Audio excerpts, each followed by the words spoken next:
We all know family loss is incredibly difficult for anyone, and it literally simply affects every single person in the world. It doesn't matter what colour, creed, nationality, religion you are, we all go through the same things. And as I've often said here on the channel, it's about connecting. It's about being warm, isn't it? It's about sort of looking out for each other.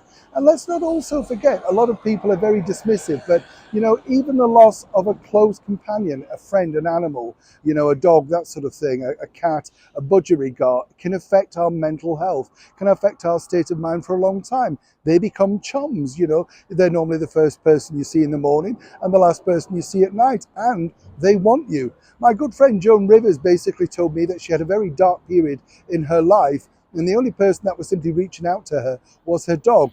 Being Joan, of course, she made a lot of fun of it, but she pointed out that without the dog, she was really struggling. So for everybody out there that's going through a tough time, think again. It affects every single one of us. Nobody can escape it. The reason why I mentioned this is I just wanted to send out good wishes from everybody here on our channel to the Princess Royal, Her Royal Highness Princess Anne. I mean, when you look at the poignant images of Anne last year during, of course, the funeral procession, what a lady, stoicism, and did both her father and her mother, the Queen, incredibly proud.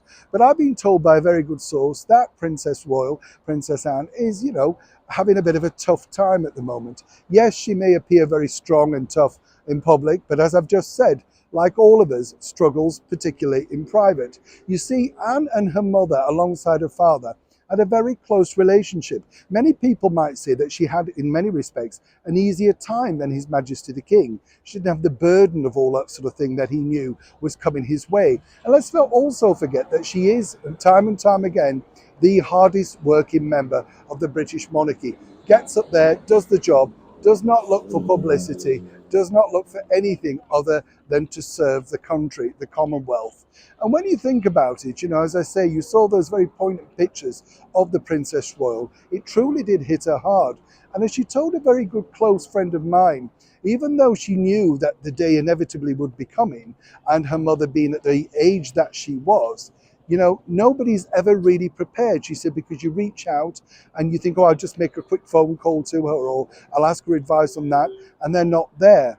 She said the beauty of having her mother and indeed her father for such a long period was she felt very well versed in the ways of life. And I think that many people could say there is no more well versed than the Princess Royal. And I know she won't mind me saying that. Doesn't suffer fools gladly. As I say, one of my all-time favourite royals. But on a more serious note, at this time coming up, at this time of year, do spare a thought for the Princess Royal and other senior members of the British monarchy. What you're seeing is a public face as they go about their duties and do the Zoom calls and videos.